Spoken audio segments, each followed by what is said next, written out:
이번 시간에는 제10장 금융자산, 현금, 수취채권 이런 것에 대해서 공부를 하도록 하겠습니다.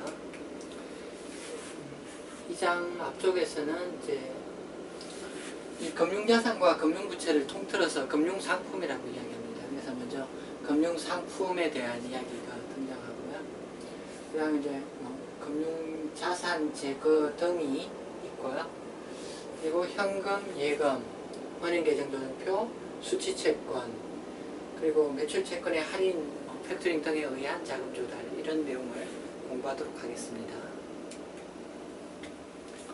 먼저 383페이지 그 본문에 제일 위쪽에 첫 번째 네모 있는 거, 금융상품이 무엇이냐고 관련해가지고 그 첫 번째 네모 줄 치도록 할게요. 거래 당사자 1방에게는 금융자산을 발생시키고 다른 상대방에게는 금융부채나 지분상품을 발생시키는 모든 계약, 이것이 금융상품이다 이렇게 정의가 돼요. 그래서 이 금융상품의 정의를 보면은 일단 이제 계약에 근거한다는 그런 특징이 있어요. 이 계약은 이제 반드시 리턴으로 된 계약만을 의미하는 건 아니고요.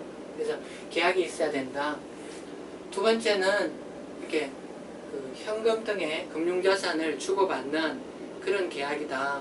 그래서 주고받고, 그래서 한쪽에서는 받을 권리가 있고 다른 쪽에서는 현금 등을 지급할 의무가 있는, 그래서 이런 관계에 있다는 설명이 있고요.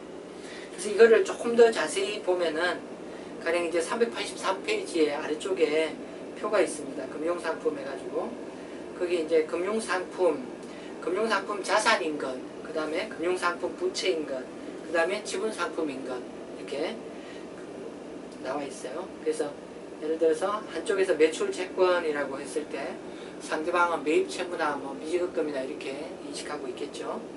또 한쪽에서 대여금이라고 했을 때 다른 쪽에서는 차입금이라고 갖고 있을 거고, 한쪽에서는 회사채라는 부채를 발행했으면은 거기에 투자한 사람은 회사채에 투자한 자산을 인식하고 있을 거고요. 어느 한쪽에서 보통주를 발행한 그런 경우에는 다른 쪽에서 이거를 투자 주식으로 갖고 있을 겁니다. 그래서 이러한 관계에 있는 것들이 다 금융상품이다 이런 이야기 할 수 있겠습니다. 384페이지를 보면은 방금 이제 금융상품 그 중에 금융자산, 금융부채 등에 대해서 이야기했는데 금융상품 아닌 것도 구분할 수 있어야 되겠어요. 그래서 가령 이제 법인세와 관련해서 지금 미지급 법인세다, 선급 법인세다, 또는 뒤에서 배울 게 될 이연법인세 자산이다, 이연법인세 부채다 이런 것들. 법인세는 이제 법의 요구에 따른 거죠. 계약에 따른 게 아닙니다. 그래서 법인세 관련 채권이나 채무들은 금융상품으로 보지 않는다는 거고요.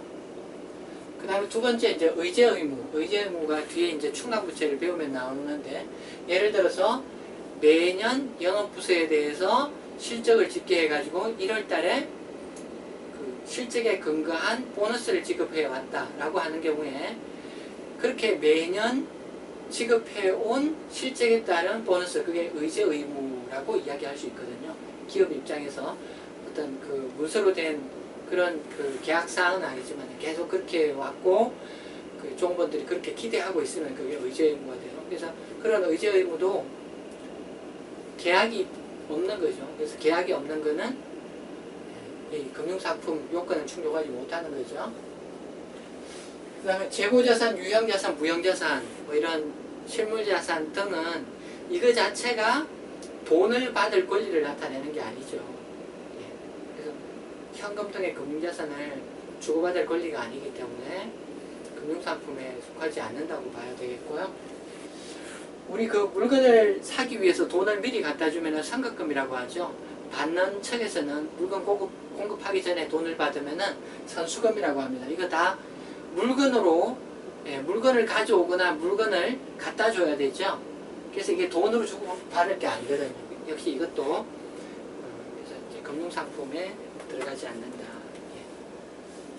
객관식 시험을 위해서는 이 구분을 조심해야 되겠습니다. 자, 384페이지에 보면은 금융자산 여러 유형이라고 있습니다. 그래서 IFRS 기준서에서는 특별히 이 금융자산을 몇 가지 항목으로 이렇게 나눠 놨어요. 뭐 예를 들면 이런 것들이 금융자산이다 이렇게 나오거든요. 금융자산의 예로 현금이 있을 거고요. 그 다음에 다른 기업에 대한 주식을 갖고 있는 경우, 다른 기업에 대한 주식을 갖고 있는 경우, 그게 이제 금융상품 가운데 이제 금융자산에 속하는 거고요.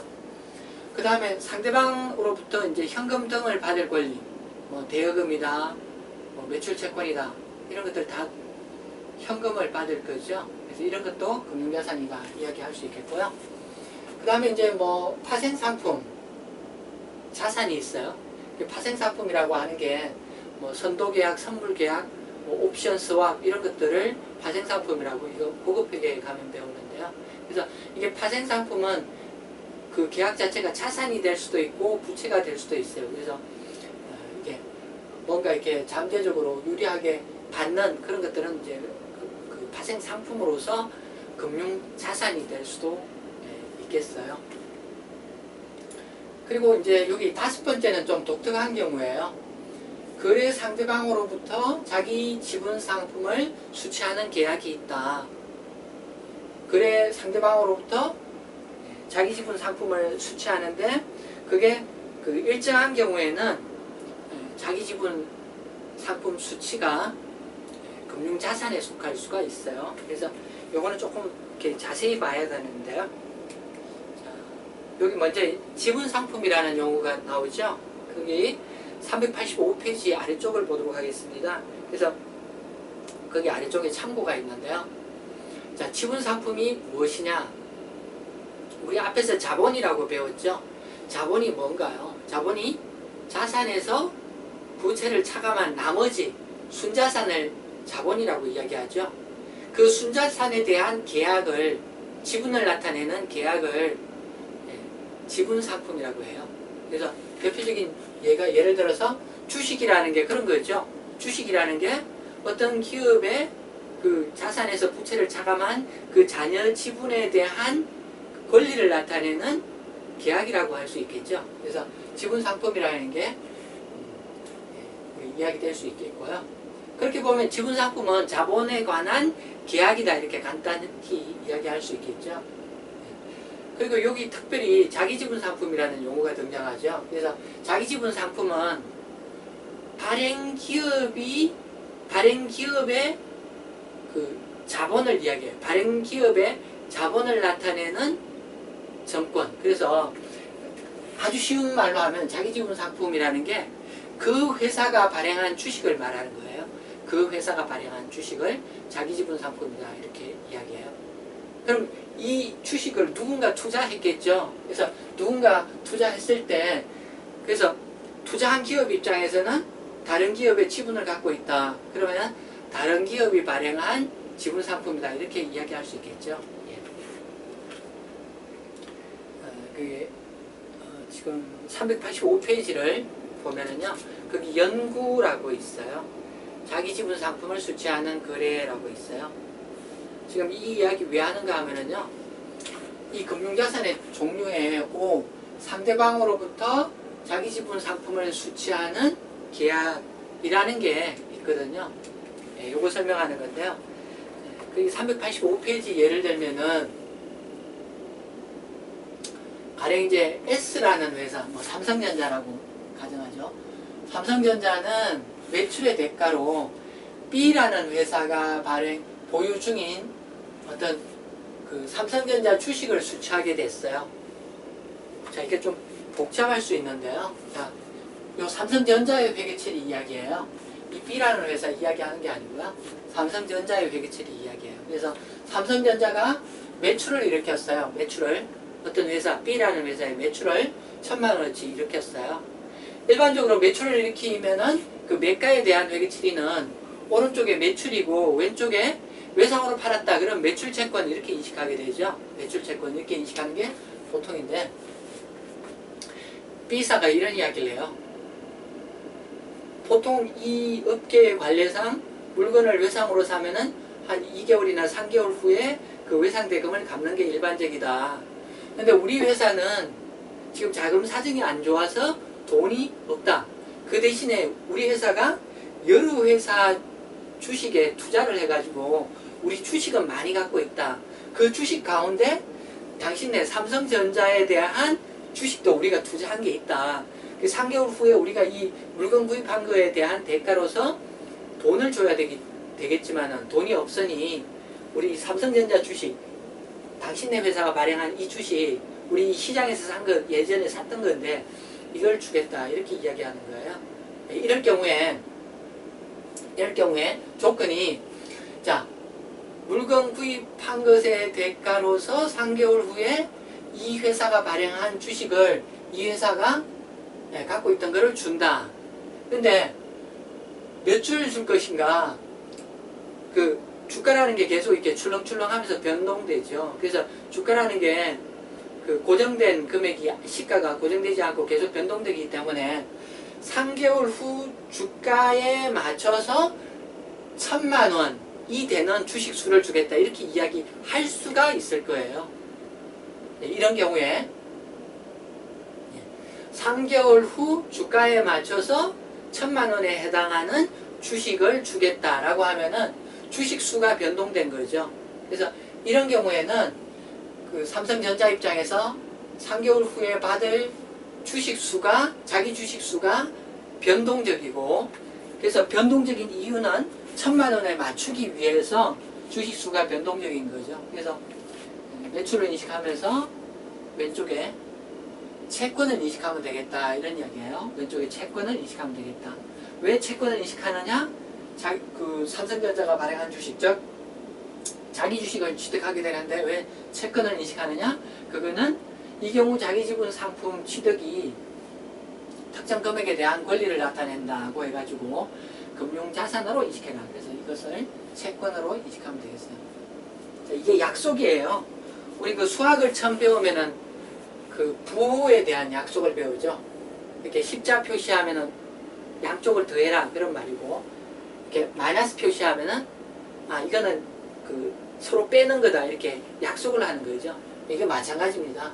이렇게 금융자산에 뭐 여러 종류가 있다 이렇게 이야기하면서 가령 혹시 어떤 거래의 결과로 자기 지분 상품을 취득하는 경우에 어떻게 하느냐 이런 것과 관련해 가지고 혹시 그 받게 되는 자기 지분 상품의 수량이 그 금액에 맞춰서 변동적이라면은 그건 채권 취득하는 걸로 봐라 이렇게 규정하고 있는 거죠. 그래서 여기 차변에 자산을 금융상품의 한 종류를 인식해야 된다는 거죠.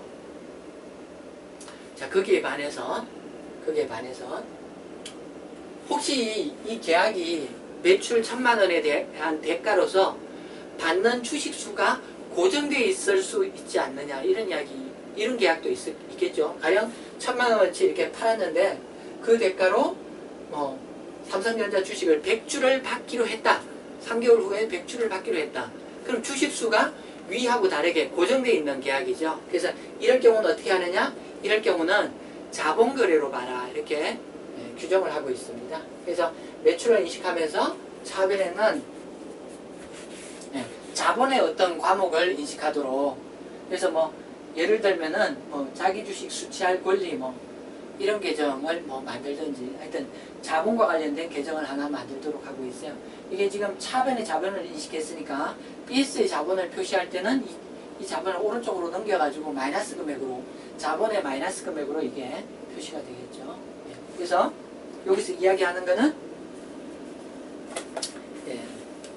이야기하는 건 뭐냐 하면은 수취할 자기지분 상품이 그 수량이나 금액이 확정됐다 이러면은 자본거래로 와서 자본에서 차감하는 자본거래로 봐라. 지분상품으로 회계 처리해라 라는 거고, 그거 이외에 이러한 경우를 제외한 수량이나 금액이 확정된 그런 경우가 아닌 그런 변동되는 수량을 자기 지분 상품을 취득하는 그런 경우는 금융상품으로 회계 처리한다. 이렇게 정의를 하고 있습니다.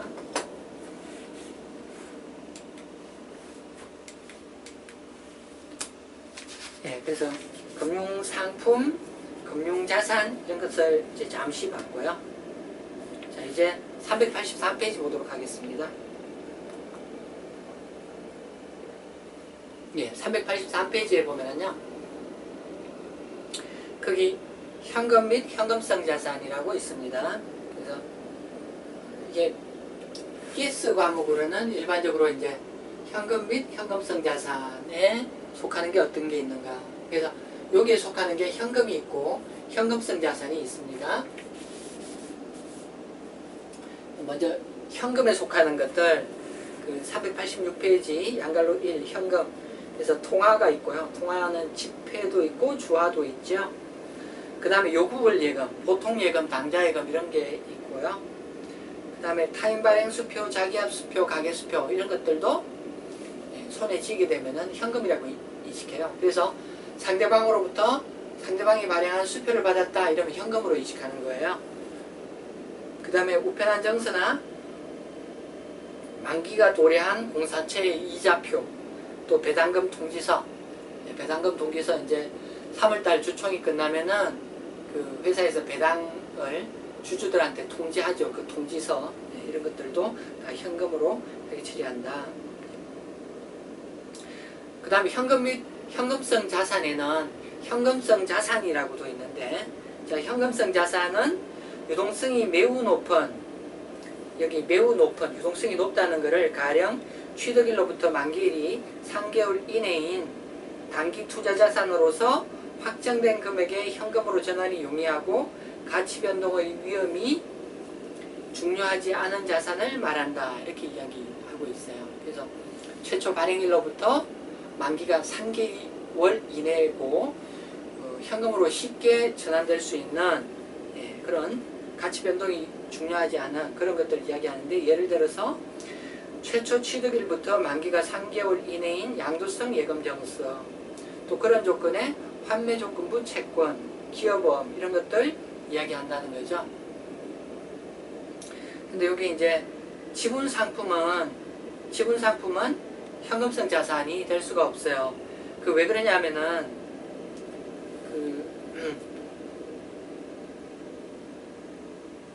확정된 금액의 현금으로 전환이 용이하고 이렇게 돼 있어요. 근데 주식은 주가가 계속 변동되죠. 그래서 확정된 금액은 아니거든요. 주식이. 그래서 주식은 안 되고 이제 채권들만 여기 현금성 자산 일정한 요건을 갖추는 경우에 될 수 있다. 이런 이야기를 할 수 있겠죠. 자, 그 다음에 여기 이제 보통 예금이나 당좌 예금은 여기 현금에 분류가 되고, 그 보통 예금, 당좌 예금 이외에 그 결산일로부터 만기가 12개월 이내에 도래하는 그런 예금도 있을 수 있죠. 그래서 그런 예금은 유동자산의 어떤 금융자산에 표시하면 되겠어요. 여기서는 이제 기타 금융자산이라고 개정 과목을 예시하고 있는데요. 명칭은 좀 달라질 수 있겠죠. 그리고 그 BS1로부터 만기가 1년 후인 예금이나 적금 그런 것도 있을 수 있겠습니다. 그래서 그런 것들은 비유동자산의 어떤 적절한 과목으로 표시를 하면 되겠다. 예, 그렇게 이해하시면 되겠습니다. 자, 이제 387페이지 보도록 하겠습니다. 그 전에 그 386페이지 아래쪽에 현금과 유사하지만은 달리 구분되는 것도 있다. 예. 그래서 이제 그 현금과 유사한 항목으로 직원 가불금이나 차용증, 직원한테 돈 빌려줬다는 거죠. 그럼 단기 대여금이 될 거고요. 우표나 수입인지 이런 것들은 상급 비용이나 취급 수수료 뭐 이 정도가 적절하겠죠. 그 다음에 선일자 수표. 우리가 이제 그 매출채권에 그 돈 받을 때가 돼서 거래처에 그 매출채권 대가를 돈을 달라 이야기하니까, 그래서 상대방이 이야기하기를 자기들이 지금 가진 캐시가 하나도 없다. 대신 한 달 후에 돈이 생길 건데 그 증표로서 수표를 한 장 끊어주겠다.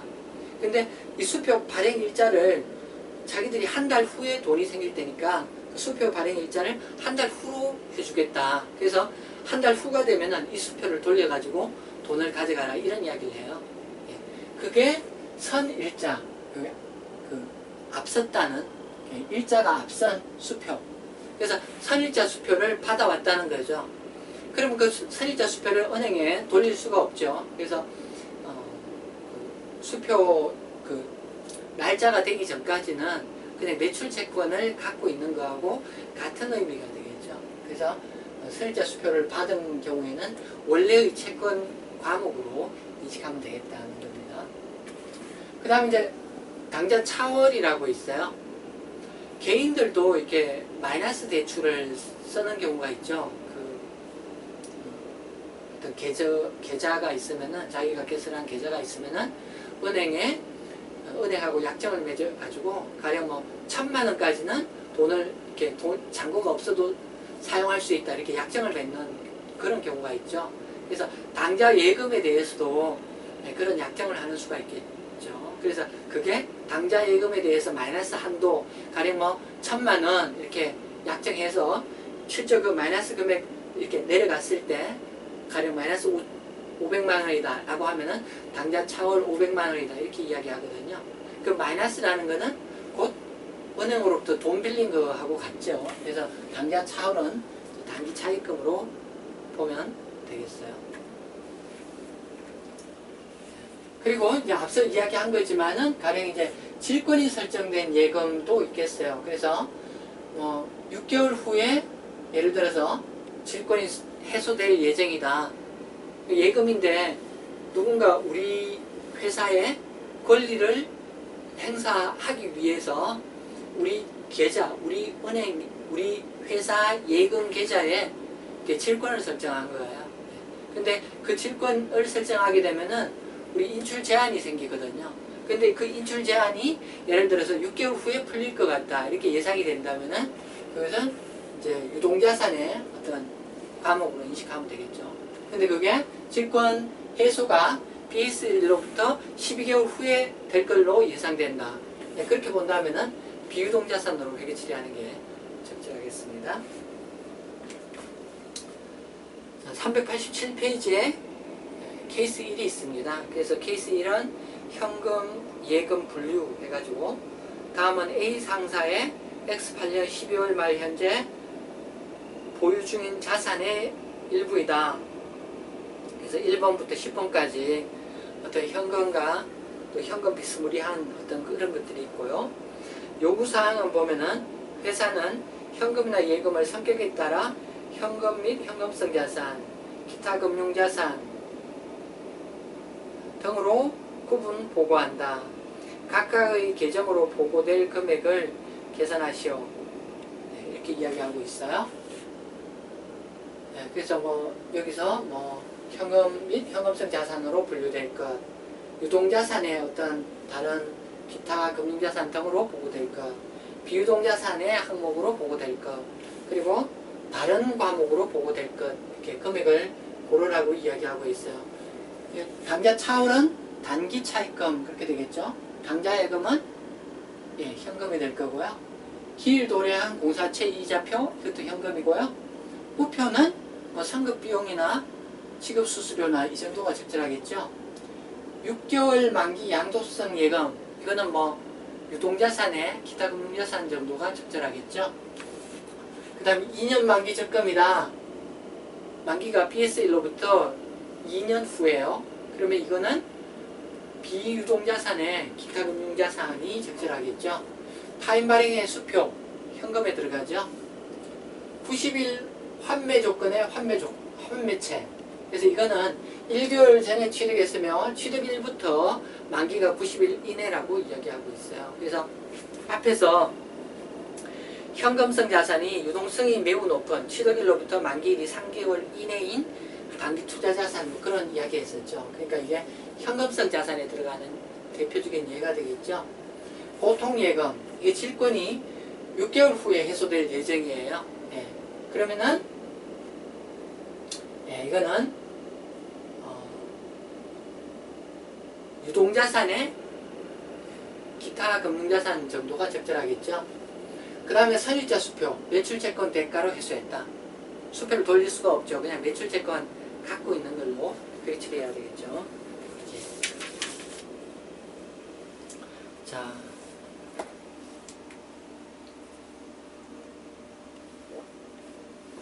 자, 자, 388페이지 보도록 하겠습니다. 은행계정 조정표라고 나와요. 그래서 은행계정 조정표가 뭐 하는 거냐면은 이제 당좌 예금에 대한 거죠. 당좌 예금. 그래서 당좌 예금이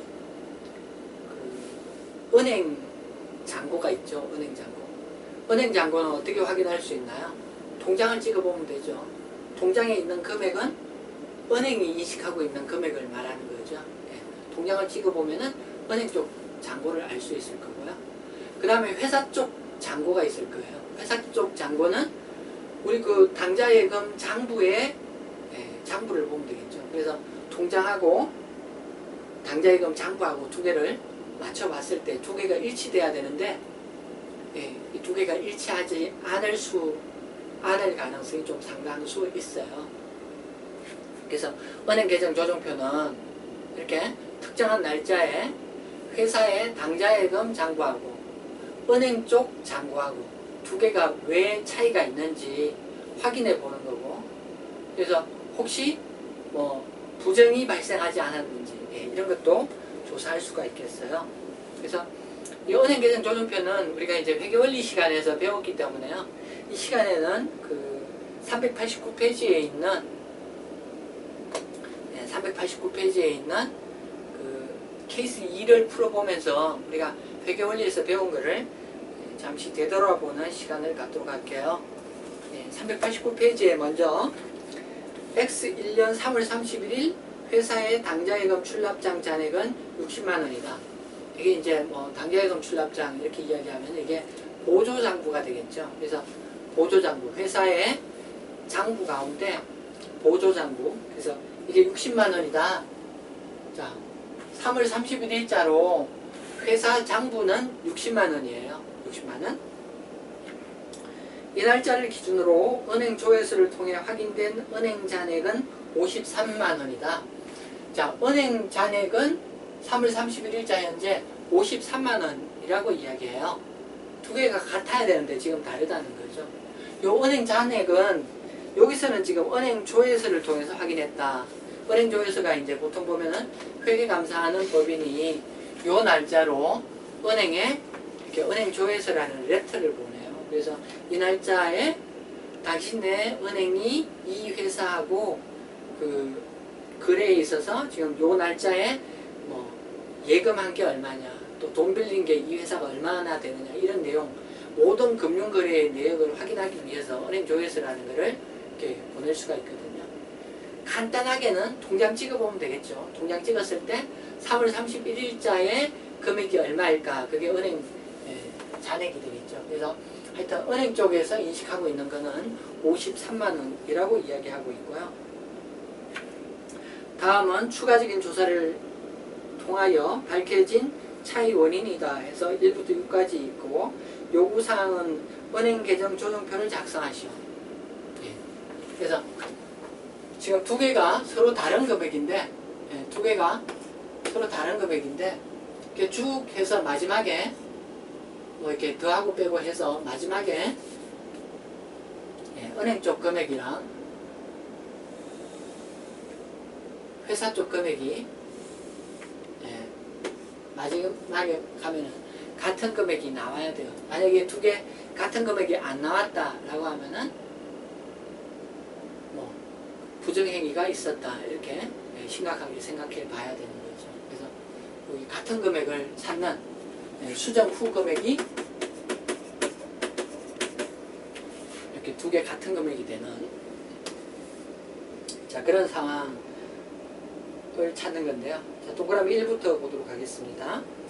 자, 동그라미 1. 3월 31일에 거래처로부터 회수한 수표 5만원을 은행에 입금 조치하였으나 외국은행 수표여서 은행이 4월 1일에 입금 처리하였다. 거래처로부터 수표를 받아서 은행에 입금했어요. 입금하면서 회사 장부는 당연히 수정했겠죠. 당좌예금이 전가됐다. 차변의 당좌예금, 이게 금액이 얼마야? 금액이 당좌예금 5만원, 대변에 매출채권 회수했다. 매출채권 사라지는 그런 회계처리를 했겠죠. 그래서 당좌예금에 5만원 전가를 인식했는데 은행은 이걸 인식하지 않았다는 거예요. 왜 그러냐 알아보니까 이 받아서 전해준 수표가 외국 은행이 발행한 수표라서 은행과 이체하는 시간이 걸려서 아직 우리 통장에 이체가 되지 않았다는 거죠. 그래서 이거는 보통 뭐라고 하느냐면은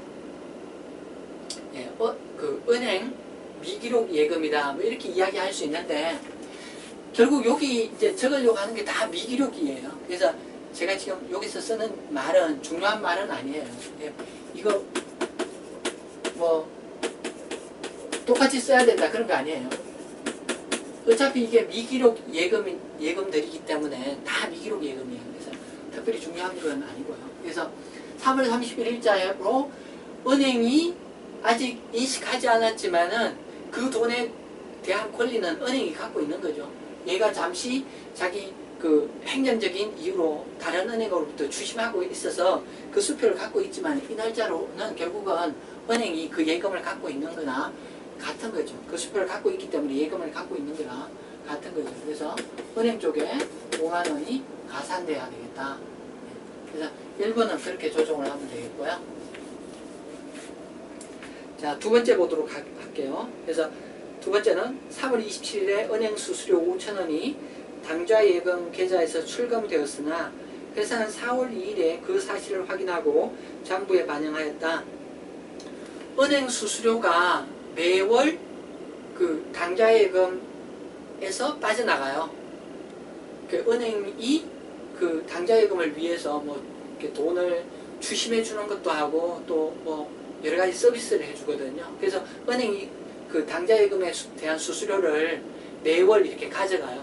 근데 이게 은행이 가져가면서 회사한테 야, 요번에 그 이번 한 달 당좌 예금에 대한 수수료로 우리가 수수료 얼마 가져간다. 이렇게 은행이 회사에 알려주면 좋은데 회사에 알려주지 않고 그냥 자동으로 계산해서 가져가 버리죠. 그래서 이렇게 하면은 회사는 연락을 받지 못해서 회사 장부에 기록할 수가 없겠죠. 다행히 미리 확인했으면 기록을 하겠지만은 확인하지 못하면 회사는 회사 장부에 반영을 못하는 거죠. 그래서 이것도 미기록된 거죠. 그러니까 은행 수수료가 회사가 미기록한 거죠. 은행 수수료를 회사 미기록한 거죠. 그래서 얼마냐 5,000원 미기록이에요. 그래서 이미 통장에서는 빠져나갔고 회사가 장부에서 인식하고 있는 금액 가운데 5,000원은 잘못된 거고요. 그래서 회계처리 이 5,000원에 대해서 어떻게 해줘야 돼요? 뭐 수수료 비용 등으로 직업 수수료나 수수료 비용 등으로 5,000원을 인식하고 상대 과목으로 당좌 예금 5,000원 이렇게 인식해 줘야 되겠죠. 당좌 예금이 3월 31일자로는 5,000원 감소됐어야 된다. 이런 회계처리가 필요한 거죠. 자, 세 번째 보도록 할게요. 3월 25일에 발행하여 상품 매입 거래처에 교부한 수표 4만원이 4월 3일에 은행에 지급 제시되어 출금되었다. 거래처에 돈 갚을 게 있어요. 그래서 돈을 3월 25일 날 우리가 갚았어요. 어떻게 갚았느냐? 수표를 발행해서 상대방한테 줬어요. 4만원짜리 수표를 발행해서 상대방한테 줬거든요. 그래서 우리는 어떻게 회계 처리했느냐? 수표를 발행해서 줬으니까 자, 그 수표가 빠져나간다. 그래서 당좌예금의 감소를 인식하고 그리고 매입 채무의 감소를 인식했던 거죠. 이렇게 한 거는 내가 발행한 오늘 날짜로 상대방이 이 수표를 은행에 가서 돈을 찾아갈 거야. 그런 전제에서 내가 이렇게 회계 처리했던 거죠. 근데 상대방이 너무 바쁜 사람이에요. 그래서 우리로부터 수표를 받아가지고 자기 지갑에 넣은 채로 며칠 이렇게 돌아다녔던 거예요. 그래서 4월 3일이 돼서야 이 사람이 돈을 찾아간 거죠. 그럼 4월 3일이 되기 전까지는 우리 이 은행 잔고는 지금 살아있죠. 살아있지만은 은행 잔고는 그 수표 발행한 만큼 그 수표를 갖고 있는 사람의 몫이죠. 내게 아니죠. 그래서 이 4만원만큼 우리 은행 잔고가 빠져야지 정확하겠다. 그래서 이걸 뭐 통상적으로 기발행 미인출 수표다 이렇게 이야기하거든요. 기발행 미인출 수표 이렇게 이야기해요. 근데 요 용어가 중요한 건 아니고요. 용어가 중요한 건 아니고 이게 다 미기록이에요. 회사가 미기록하든지 은행이 미기록하든지 말이 생각 안 나면 은행 미기록, 회사 미기록 이렇게만 쫙 나가면 돼요. 그래서 말이 중요한 건 아니고요. 그래서 기발행 미인출수표 은행에 남아있지만은 우리 게 아니기 때문에 잔고에서 빠져야 되겠다. 자, 네 번째, 매출거래처에서 회수하여 은행에 주심 의뢰한 45,000원이 3월 31일자로 당좌예금 계좌에 입금되었으나 회사는 4월 2일자로 회계 처리하였다.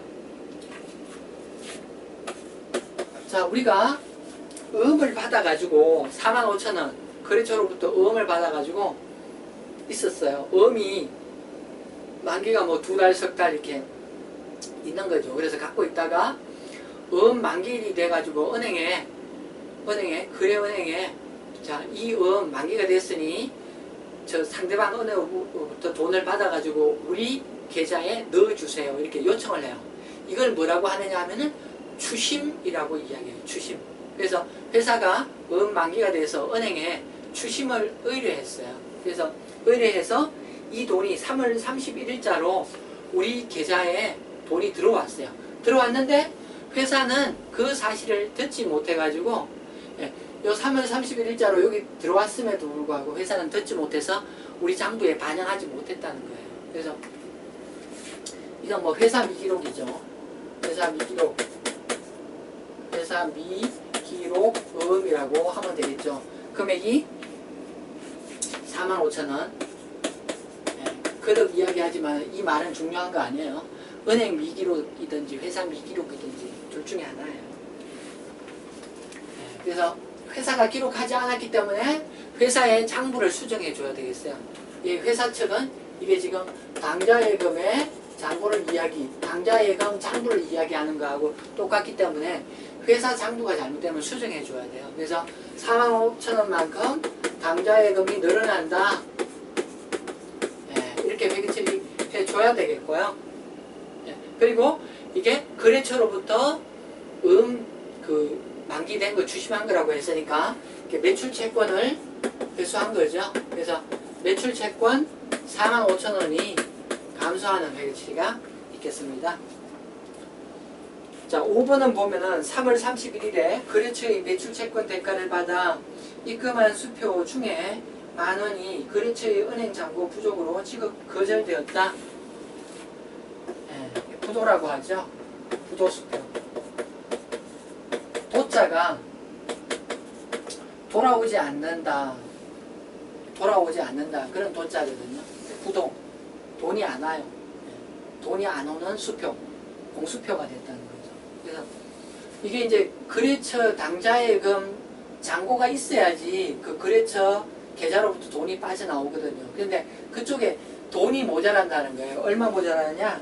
10,000원이 모자라가지고 10,000원이 부도 처리됐다는 거예요. 그래서 매출채권 대가로 받아 입금한 수표 중에 10,000원이 거래처의 잔고 부족으로 지급 거절되었다. 그래서 회사가 회계 처리를 이미 했겠죠. 회사는 어떻게 회계 처리했겠어요? 이게 회사는 자, 거래처로부터 돈을 받아가지고 당좌예금에 넣으니까 자, 당좌예금이 증가했다 이런 회계 처리를 할 거고, 그리고 이게 거래처로부터 대금을 받은 거니까 매출채권이 감소한다 이렇게 했겠죠. 이거는 거래처로부터 수표를 받아서 입금하면서 이렇게 회계 처리한 거는 이 수표 대금이 당연히 우리 당좌예금 구좌에 입금되리라 그런 가정에서 이렇게 회계 처리한 거죠. 그런데 이 가운데 10,000원은 회계 처리가 잘못된 거죠. 그래서 이 10,000원 우리 장부 잘못 기록했어요. 당좌예금 차변에 인식한 거 잘못됐죠. 10,000원만큼 잘못됐어요. 그래서 10,000원을 덜어내야 되고요. 매출채권 인식한 거 잘못됐어요. 거래처로부터 다시 받아내야 되죠. 이거 취소하는 분기가 10,000원만큼 필요한 거죠. 이렇게 조정을 해줘야 되겠죠.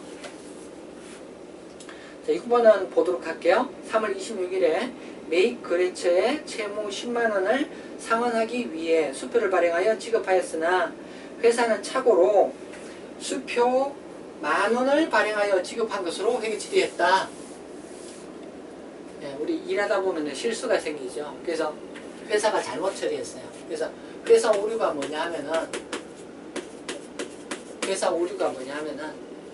이거를 10,000원을 발행한 것으로 거래처에 만 원을 발행한 것으로 회계 처리했어요. 그래서 당좌예금 10,000원, 당좌예금 10,000원.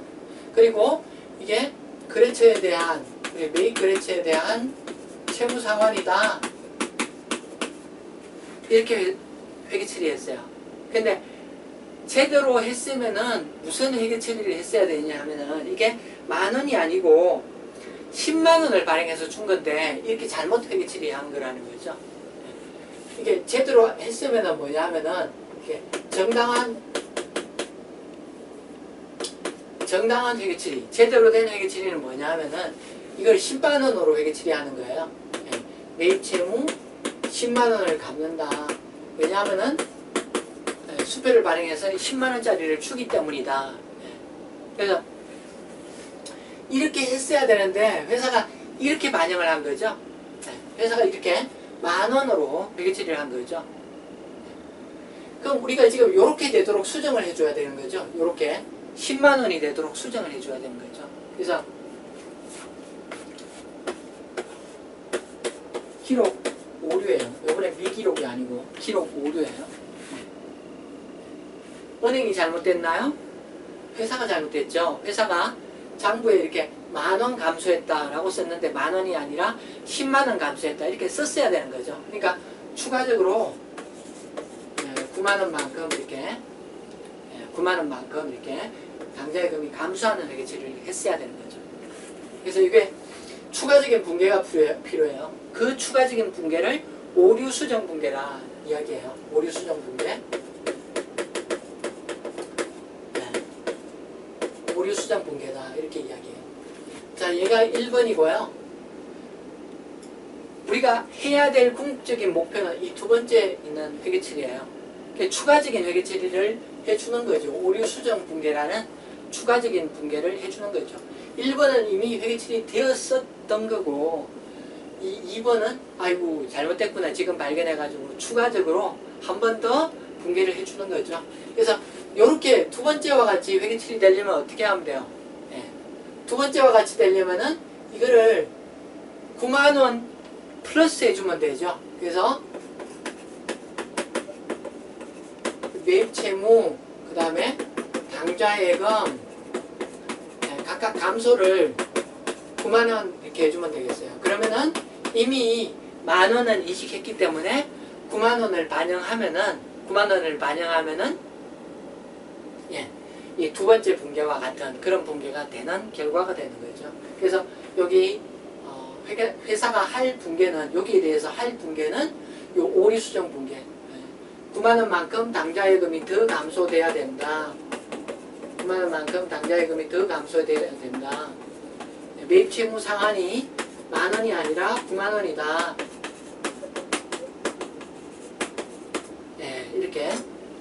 이렇게 붕괴해주면 되겠죠.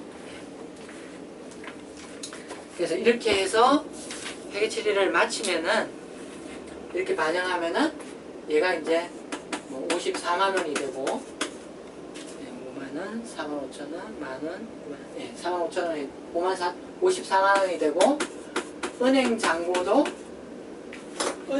요 금액이기는 하지만은 정상적으로 다 이렇게 모든 게 제대로 다 됐다고 가정하면은 이게 회사와 같은 요 금액이 되겠어요. 만약 두 개가 다르다. 가령 얘는 540,000원인데 아니 얘가 540,000원인데 가령 얘가 600,000원이다. 그럼 이 두 개의 차이만큼 이렇게 뭐 부정이 있었거나 그런 걸 의미한다는 거죠. 이렇게 해서 이제 제 1절, 2절 공부를 했습니다.